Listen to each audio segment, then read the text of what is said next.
All right. Black cannabis history, baby. We out here making black cannabis history. Real live black cannabis history. Maurice Stringer. Assassination attempts. I got the first full spectrum cannabis energy shot on the East Coast. The first full spectrum cannabis energy shot on the East Coast. Jacques green lit.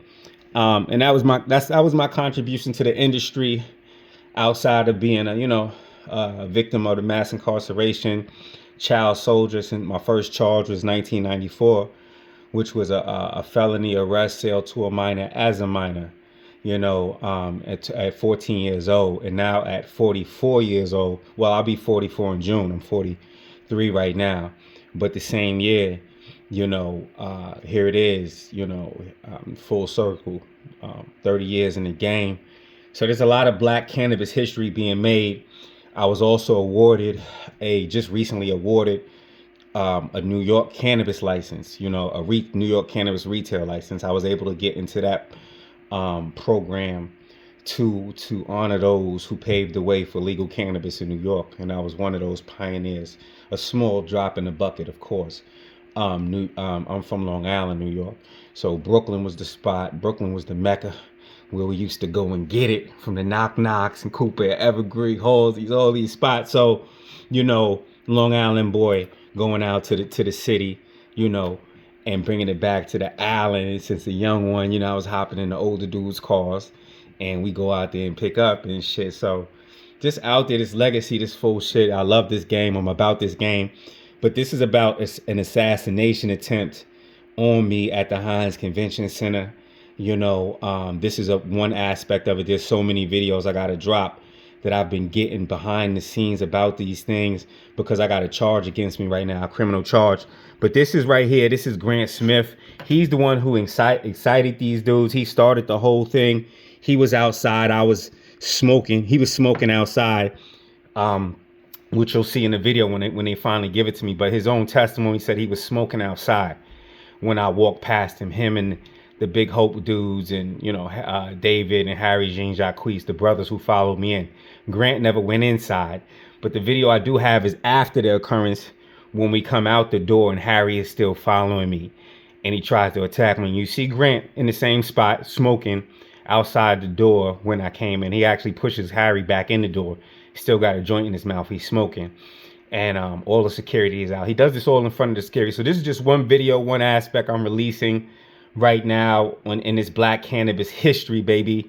They tried to assassinate me, but it didn't work. He told the police, I'm gonna play the video where he tells the police that I had a gun and I was gonna shoot up the place. And this cop finally asks him several times, and he admits, he says allegedly, at the end, he's like, okay, I'm lying. Pretty much like, hearsay or whatever. But, I did not say that. He's insane. I'm a father. Like I said, I'm a legacy to legal guy.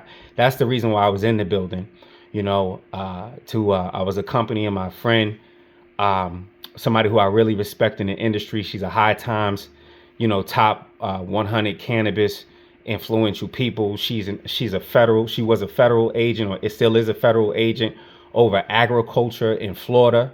So she was over that and things dealing with agriculture in Florida. And she's an attorney. She's also an attorney, a well-decorated cannabis attorney. She was responsible and involved in doing the background checks in Massachusetts for people who got cannabis licenses. This is a woman I really respect and honor.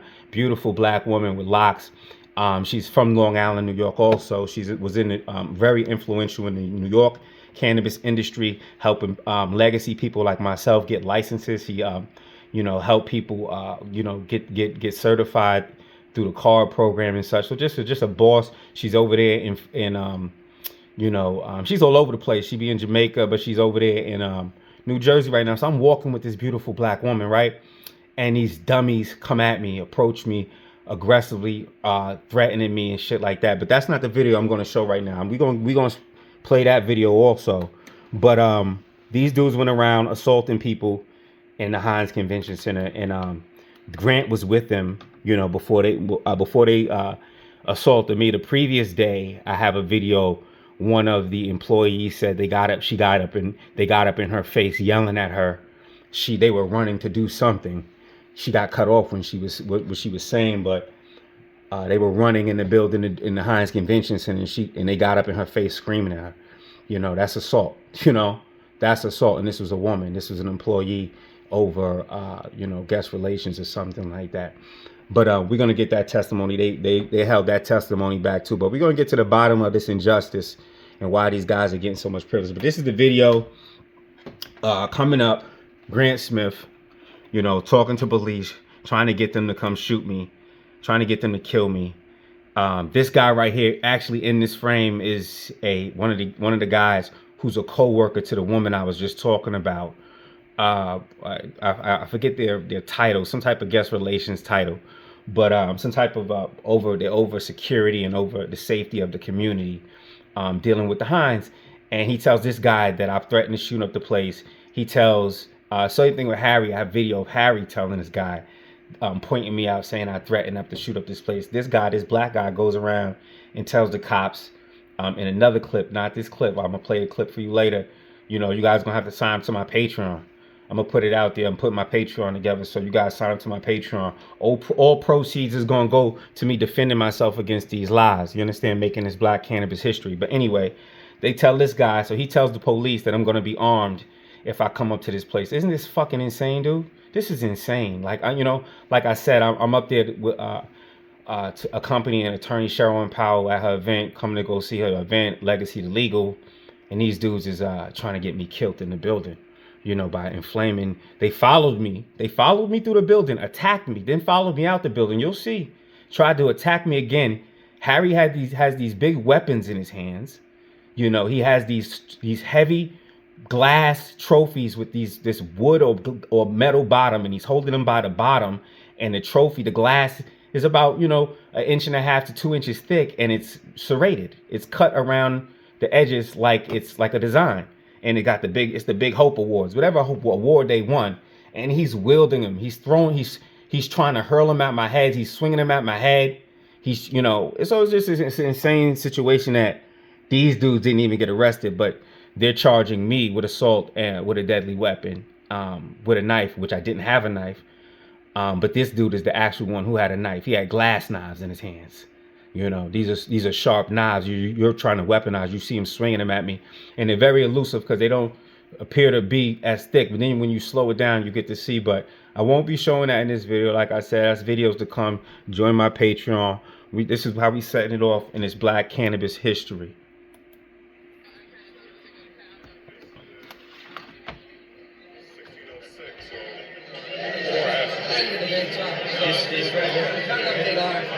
Oh, okay, cool. Right here in Grace. Oh, okay, cool. What's going on, guys? What are you doing? I'm here. I saw the thing. Sorry, yeah, no, that's cool. So can you tell me what happened? Yeah, so there are two gentlemen at two separate times walking into the front door, kind of tried to jump another group of gentlemen. Okay. But again, it was one individual in like an orange sweatshirt, red hat, Maurice Stringer is his name. How do you know his name? I'm like a journalist.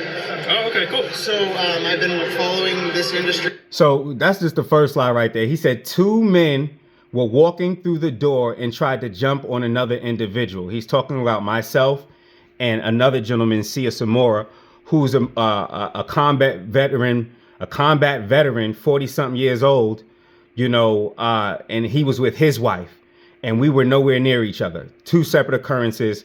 This is his first lie. I was, like I said, I was with attorney Cheryl Powell. I actually walked through the door by myself. I met with attorney Cheryl Powell on the 2nd floor.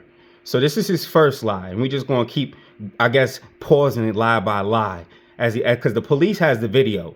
So I walked through the door by myself, not with another man. I walked through by myself, and I met up with a woman. When these dudes attacked me, I was with a woman, and after attacking me, when you see me walking across the street, they went and attacked this other man he's talking about, and this man was walking with his wife of 20 plus years. They have a 25, 24-year-old son. That's how long these people been married, you know. So these kids who jumped on them and jumped on me is old enough to be our children. You know, so let's just let it play. Since 2017, and I know all the players, and I just keep track of it. That's great. So he's a player in the game. He's known to you from that. Yes. Okay. Mass Mother Mary is his social media. Mass Mother Mary. MassMotherMary. And what have your interactions been like with him previously? He's kind of like a social media troll that also has a background from community harmed by the drug war. So when the cop asked him, what is my description of him? How does he know me? He describes me as a troll. So this should tell the police right now that his description, his opinion might be a little biased. It might be a little biased. If you're describing somebody as you know him as a troll, you know him in a personal way, then you're not, how can you be a key witness if you know somebody in a personal way?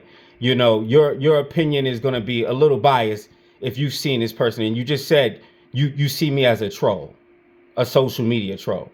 So now take that in hand, and everybody who's your friend who knows you, you know, that doesn't mean their witness is wrong. But when you hear this dude's occurrence of what he's saying, and then you look at the video, you know, and you see it doesn't match up, why would you say he's a good witness? And you can't, if you go back and look, the police won't even use his entire statement. They just take the pieces out they want. They never gave you this statement. They never gave me his full statement. This is the first time I'm getting it on the police's body cam. And this is probably, I think this is his, you know, maybe his second, third, fourth time talking to, you know, staff. He was talking to staff outside and giving it and saying that I had a gun, I had a gun, I had a knife, I had a knife, had a gun and a knife, you know. And the truth is, on video, he sent his goons to follow. He was with these dudes before they followed me in the building. He sent them in there to follow me in the building, and then was outside and actually held Harry back from attacking me with his trophies as Harry's coming up from behind me, you know. And you'll see in the video I'll show, I have that too. I'm walking away and Harry comes up from behind me and tries to attack me, and everybody sees it. Everybody's looking at Harry because he's yelling, he's threatening me at the same time as he's coming up, and everybody's looking like, who's that guy? And he's threatening to kill me right in front of the security and everybody, you know. So they never got these dudes' statements enough, but they want to run with this guy's statement, who's calling me and describing me as a troll, a social media troll, to police. And this is who police is saying this dude's statement is a statement of fact, and none of it is on the video, anything he's saying. Okay. And I work to help those people get licenses, so it's very important to me they're treated with respect, but I understand what happened. Yeah. And now what can you say about what happened like today, specifically? Like that exact thing. One gentleman, the guy. You didn't see it go inside or anything? It didn't. Inside So I was right there. Okay. The first gentleman walked in, and he saw outside, and then maybe 4 minutes later. So he didn't actually go into the convention. Yeah. Just kind of went up the elevator, maybe looped around, then came back out. Okay. As he was coming out, they started jawing at each other. Yeah. But that guy in the orange sweatshirt and red hat, Maur, Mr. Stringer, was saying he was going to... Another lie. He said I went in the building, looped around. First of all, how he know what I did when I'm in the building unless he said he was outside the building smoking. So how does he know what I did in the building? He said I went in the building, looped around to come back up. You guys see me. I was walking with attorney Cheryl and Powell. We were on our way to her event. My name was called out. I stopped. They were following me around. The building looking for me. So Grant was outside the building. He never came in the building. He's smoking the whole time, but he sent these guys to fight. How he knows what I did in the building? And he talking about I came back out and had this fight in front of the building. You'll see the video that I'm going to release. I didn't have no fight in front of the building. I was leaving the building, and Harry was following me with these two glass heavy objects in his hand, about to hit me in the back of the head before two people ran up and pushed him back. One of the people was Grant. The other dude, I don't need to mention, you know, who was the other dude who held him back, because I seen him laughing when this whole thing was going down, and I didn't see anything funny about this at all. You know, these are children, man.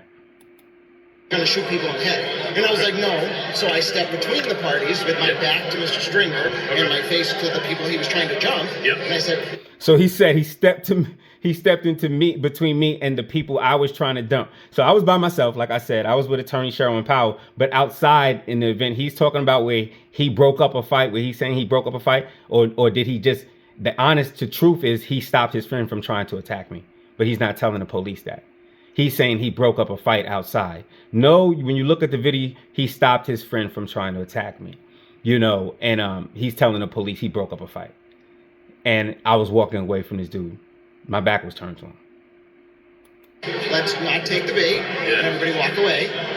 They followed each other towards... But his description is I jumped his friend in the front of the building. The fire station. I walked behind Mr. Stringer until he reached the corner and took a right. I saw him calling people. Okay. So now he's saying, Mr. Stringer, he followed me down to everybody sees the video of me walking to my car. So he said he followed me down, right? Down across to the building. And you see me walking to my car. Watch what he's about to say next. Which was an indication to me that he was saying, I just tried to do this and I couldn't do it alone and I need help. Okay. So I walked back to the front door. Yep. And then as I got there, about 5 minutes went by. Then Sia Samora, the second gentleman, and his wife walk in. Okay. And they try to jump the group of people who Mr. Stringer had tried to jump. So he said Sia Samora, like I told you, this is an ex-combat veteran, and his wife of 20 plus years tried to jump somebody. You see what he just told the police? The insanity. So he said, oh, Sia Samora and his wife just tried to jump the Big Hope dudes. Okay. This is what he tells the police, and they believe him. And it's, even though it's not on the video. And somebody's going to bring their wife to jump somebody. Okay. Then I position myself between them with my back to Mr. Samora and his wife and my face to the people he was... So Samora and Stringer know each other? Okay, they're buddies. This seemed coordinated. Okay. And I know the history between these two groups, so I'm like, we're not fighting. Do you know what two groups, do they go by like certain names or anything? No, it's not that. No, this is a personal thing. And it's actually in the context of businesses. So he just said, me and this man, I'm with a woman attorney, well-respected attorney, who I respect, and the whole industry respects. And Chief is with his wife, who's also a business owner. She owns a cannabis business, and he owns a cannabis business. And these guys, he said, we coordinated to jump the Big Hope guys, these young guys who we both tried to jump with women. But if we coordinated, why weren't we together then? Then he says it's personal. So that's another key to tell the police, okay, this testimony might not be 100%. But you got the video. You got the video evidence. So I don't blame a dude. Grant has been lying on me for forever. He's been publicly lying on me, saying I pushed a 10% deal when I had a 100% deal called the PIES program for the community. He went and lied to other black people and told them I pushed a 10% deal. So he cheated black people. He hanging around equity programs, and he cheated black people out of a program that could have gave them 100% ownership of their licenses. And yeah, he said, wait for this money that's coming. No, this money is not for people who don't have licenses already now. You know, I had a plan, I had a solution, but he had the platform because he was with MRCC, he was with the Colorado 6, he was with Shailene Title. This is Shailene Title's boy. He was with these individuals, so they had the platform, and they got everybody to attack me. That's what this was about. These dummies, the Jacques brothers attacking me. Because here it is, you're over a nonprofit, and you're in a government building, and you're on camera and you feel comfortable enough to attack people. Okay, let's listen to more of Grant's lying testimony. He tries to get me killed. Stringer and the people he was trying to jump had a dispute dating back to 2019 in Cambridge over an ordinance and like equity related to that ordinance. Okay. And Mr. Stringer wanted to own a business and stuff like that, and that's where their dispute originates. Okay. Because Mr. Stringer was taking money and it was a bribery issue. And now, then that's one issue. The other issue is Mr. Samora owns Yamba Market on Harvard Ave. Him and his wife on Harvard Avenue. Austin, and they have a location in Cambridge, dispensary. Okay. They are in a lawsuit right now with some people over similar. So he's saying Mr. Stringer, you heard him, Mr. Stringer took money. That's a bribery issue. That's a lie. He's lying left and right, you know, and this is what it is, you know, this is who the Massachusetts people chose. What he's talking about is Cambridge, and he's talking about one company. He's talking about Rev Clinics. When he was talking about Cambridge and Rev Clinics, guess what I introduced to the industry? MSO. The MS motherfucking O. Nobody was talking about MSOs. And I said, there's 100+ illegal licenses that Shailene is saying yes to. If we talking about a moratorium, we need to be talking about a moratorium all over the place. And Shailene should have organized and lit that fire under the equity people. She sat on the social justice chair, and at the same time, she approved hundreds of MSO licenses that disenfranchised and undermined the equity program. These are illegal licenses that we had to compete with now. We only had to compete with MSOs, which, by the way, Rev Clinics never even opened up. Rev Clinics never opened up for retail. And the person I'm talking about, he went on to be the top retail owner in Massachusetts, Chris Crane. So the person, again, that I was talking about, the 100+ licenses and his companies, Chris Crane, part of the Colorado 6, they opened up hundreds of MSO licenses in Massachusetts. And he went on to be the top earner in Massachusetts. To this day, he makes more money than everybody in retail. Chris Crane. And they're talking about Rev Clinics who never even opened up. They're talking about one company, y'all. And I'm cool. We could talk about one company, but let's talk about them all. So they drowned my voice out when we were talking about, hey, yo, MSOs are taking these licenses. And hey, Shailene Title used to work for Chris Crane, Forefront Ventures. She's on his application as a co-founder. And now she's handing his people out licenses. That's a conflict of interest. So we said that shit, we in our naivety, and we stepped on a motherfucking atom bomb. And this is what this is a part of. This is their dummies who they send to fucking attack us in a government building. Similar things. So the tension has to do with people trying to open businesses and then getting called out by activists. Okay. And the business owners are the ones who tried to jump the activists, and I getting hired. Okay. Well, thank you. That's awesome. You did a great thing. You know. And thank you for the information. This is absolutely awesome. This is more than we expected when we came up here. Would you say there's a likelihood of that they come back or that they find each other or anything like that? Yes. If Mr. Stringer comes back, he will be armed. You think so? I know so. Do you know he has access to guns at all? Sure. Okay. But that's why this is... If Mr. Stringer comes back, I know he will be armed. This is how he tried to get me assassinated. This is what he tells the Boston police. If you see Mr. Stringer, he is going to be armed. Why would you say that? This is cannabis. We have a cannabis disagreement over activism, over points of views. No, this is deeper. This is hate. This white boy hate me. Why would you tell the police that I'm going to be armed? That's a lie. I never said no shit like that, dude. Never said anything to you. He said if Mr. Stringer comes back, he's going to be armed.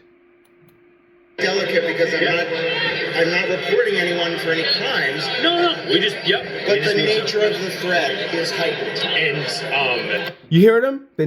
He wanted the nature of the threat to be heightened. He said, I'm not reporting anybody of a crime, but the nature of a threat is being heightened. So he said, hey, I don't want to report a crime, but hey, this is what happened. Is that due to like social media posts or like have you personally seen? I'm going to shoot you in the head as he was fighting with it. But do you have any indication he actually has possession of firearms? Only hearsay. Okay. So no, like so. Thank you. This cop asked him. He said about a 5th, 6th time, he asked Grant, hey, firearm. Did you make sure? You sure? He said, only hearsay. Social media posts of him with guns in there, like, okay, perfect. I don't know if he has registered guns or whatever like that. Okay. The statement you made about the social media, forgive us. So even though he says that, he says, oh no, hearsay, the cop says, hey, if he comes back up here, he's going to be armed. So based off of Grant saying this, sicking the cops on me, I have in the other police body cam, not in this video, I'll show that video on my Patreon. The cop says, if he comes back up here, he's going to be armed. This is what the black cop says. Based off of this dude's statement. If he comes back up here, he's going to be armed. I have another video of Harry telling the cop, hey, he's going to shoot me. There he goes right there. He's got a gun. Telling not the cop, the black dude in the gray who was like a public safety something. Probably, off-duty cops. I don't know what whatever title is. We're not as popular in this population, but what forum was he used? Social media? Instagram, Twitter. Awesome. He only uses Facebook, so I'm trying. Yeah, I'm like he's technologically behind by years. He's masked Mother Mary on Facebook. Okay. So like they try to hide. Yeah. So you can understand.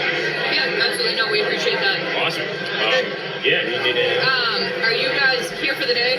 Yeah, so this ends at 5, but like there's a culture of like hanging out.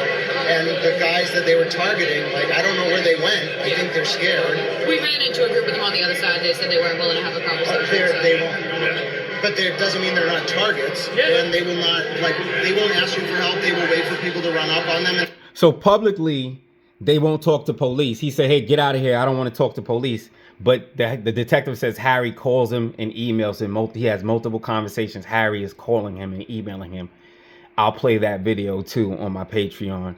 Harry is calling and emailing the detective multiple times until the detective decides, Detective DePerry decides to take an arrest, to charge me with assault with a deadly weapon. Detective DePerry says in his notes that Harry called him multiple times, including sending him emails and screenshots of my social media. So after these dudes follow me in the building, attack me, their attack doesn't work, then they try to get police, and they follow me out of the building, try to attack me again, then they try to get police to finish the job, then they try to get police to assassinate me, telling the police I got guns, and then that doesn't work. Then they call the police multiple times, contacting the police multiple times until the police arrest me with a charge. And we have video evidence, the fact that everything that they're saying is a lie. But the police is running with this story even to the point of trying to get the video evidence from the Hynes Convention Center excluded from the proceeding. I have a court order and the Hynes Convention Center is digging in and not giving me the video evidence. Who you think they talking to? They talking to the prosecution. The prosecution said, nah, we ain't gonna do nothing. Don't give us the video evidence. We don't need it. Don't give us it. Don't give us it. Don't bring it. They don't want to give me the video evidence of Harry and these individuals following me in the building. Why are they protecting criminals?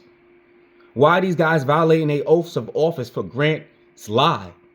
Like, this shit is incredible to me that these dudes would do this. They're all violating their oaths of office. They're trying to exclude government video because this was in a government building. The government controls the Hynes Convention Center. The Hynes Convention Center's job is to create revenue for the government, and the government controls it. They hire or different contractors control the day-to-day, whatever in the Hynes Convention. But this is a government building. So we got the best cameras known to man probably in that building. And nothing that these dudes are saying is true. And now you have a criminal proceeding against me, and you're trying to get this video evidence that can exonerate me from any wrongdoing excluded, and you're running with bits and pieces of this dude's statement. You didn't even want to release all this rubbish this dude said. Sounds insane. And then protect themselves. Okay. And are you willing to provide like your date of birth and a number to call? You don't have to if you don't want to. You can if you want. I don't want to get involved. No, Perfect. it's true. Okay. I'm already like fighting a Russian oligarch in the CCC. He says he doesn't want to be involved, but the Detective DePerry also says Grant contacted him multiple times, and he had phone conversations with Grant and emails from Grant with the same thing, with emails, screenshots, and Facebook posts, and whatever else he was saying to Detective DePerry. He also Grant comes to almost every court date because they gave him a press pass. So not only did he start this, he got his friends to follow me and harass me, fight me in the building, try to kill me. They try to throw me off a second floor balcony. Then they try to hit me with these glass trophies. And then he got police to charge me. And then he's in the courts harassing me with his press pass. And this is the reason why I have to make public videos, is because he's harassing me publicly. He's going to the people telling, hey, don't buy his product. The first full spectrum cannabis energy shot on the East Coast, Shock T green lit. The first full spec 4 to 7 hours of cannabis fueled energy. He's telling people, oh, this store carries his product, this store carries his product, don't purchase it. So this is the type of insanity I have to deal with, and threats still I have to deal with from this insanity right here, this privilege that he's walking around with. You lying to police, then you hanging around the proceeding like you can't get arrested at any moment.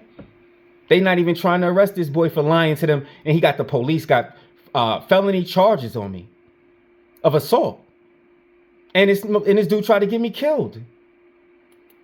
He's mad at me. It's a big situation. Yeah, we just don't want to add anything to it. So, but I want to help you. Yeah, no, we appreciate it. This is very helpful. So, it sounds like whatever action you took previously was super helpful.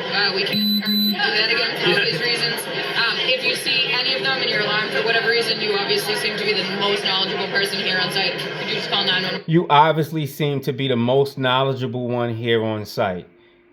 Not the video. The video camera from all the angles is not the most knowledgeable one. This white boy is. That's what white privilege is. Black people will never know what that type of privilege is about. Black people will never have that gall to sit up in police face and lie like this and not fear getting arrested. Harry and David, this is all Grant's scheme. They're just too stupid. They think they can get me arrested. They did get me charged. But you've assaulted. You're involved in multiple assaults in the building and they don't charge you. And the only thing I did was defend myself against you. You walked up to me, bumped me 3 times. That's assault. Somebody walks up into you shouting, you can fear for your life, dude. This dude walked up to me shouting threats at me. Then bumps me. I do nothing. Then I turn back on my trajectory. You see I'm turning my shoulders back to the way I was walking in the video when I show you later on my Patreon. I'm turning back the way I was walking. He bumping me again. I push him out my way. When Harry comes and grabs me, you look, I have my hands in my pockets, dude. He's threatening to throw me over a balcony. And I've been wrestling since 1992. Since 12 years old. I'm a collegiate Olympic Greco-Roman style wrestler since 1992. And you talking about you want to throw me over a balcony. And I got my hands, I got my hands in my pocket. I had no fear of this dude. I said, do it. He grabs me, dude. You'll see in the video. This dude tries to throw me over a balcony. That's attempted murder, dude. In a government building. That's how you know these dudes didn't understand the magnitude of the position they had having a nonprofit. They just was propped up. These multi-billion-dollar cannabis companies just prop these dudes up because they feel like they can just prop up anybody. But these dudes are nonprofit owners in the cannabis industry, and they running through like thugs, attacking people in the building, pushing it. They pushed attorney Cheryl and Powell out the way. Harry pushes her out the way, talking about let them fight, let them fight. You'll see Harry trying to attack me with 2. That's attempted murder. If you would have hit me over the head with that glass trophy, and you don't understand what you're doing in front of the cameras, that's how you know they weren't fit for the position that they had. They were propped up by people with money, white boys with money in the cannabis industry, the Colorado 6. These are Shailene Title's boys. And we'll swing back by. We're going to hang outside just because we don't want to wreck the flow of what's going on inside. But if you see anything that's alarming for whatever reason, just give us a call. We're working till midnight, so we'll swing back by. Great. Thank you for protecting us, and an extra thank you because we host the Freedom Rally on the Common every year, and we like you guys. Cool. Well, thank you. Thank you for your help. Take care. All right.